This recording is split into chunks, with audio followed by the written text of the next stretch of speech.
الأكلة دي سمك قراميط معمول في المقلاية. ممكن تعملي بدل السمك القراميط أي نوع سمك بلطي أي نوع. اعملي نفس الطريقة دي، طعمه حلو وريحته جميل. معايا مادة دهنية ومعايا بصل. هشوح البصل في الزيت. السمك بيتعمل بزيت، ما بيتعملش بسمنة. هشوح البصل، وبعد كده معايا قرن فلفل أخضر هحطه عليه يشوح معاه مع البصل.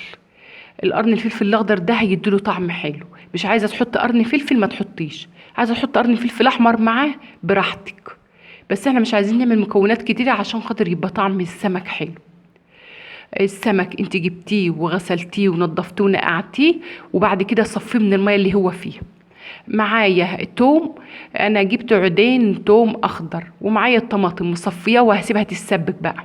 هحط عليها الملح وكزبره ناشفه مطحونه وشويه فلفل اسمر صغيرين يدوله طعم بس.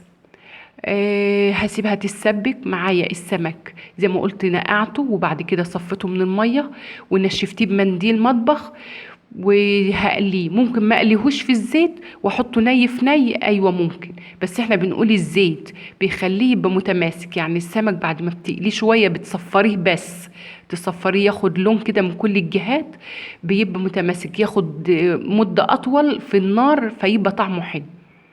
معايا المقلاية زي ما حضراتكم شايفين كده، حطيت فيها شوية من التسبيكة من تحت، وهحط السمك، وهحط بعد كده شوية من التسبيكة فوق منه، وهحطه في الفرن. ممكن اعمله على البوتاجاز في الصينية، يعني ما عنديش الحاجات الفخار دي، اعمله على الصينية على البوتاجاز. ممكن اعمل بالطريقة دي البلطي اي نوع سمك.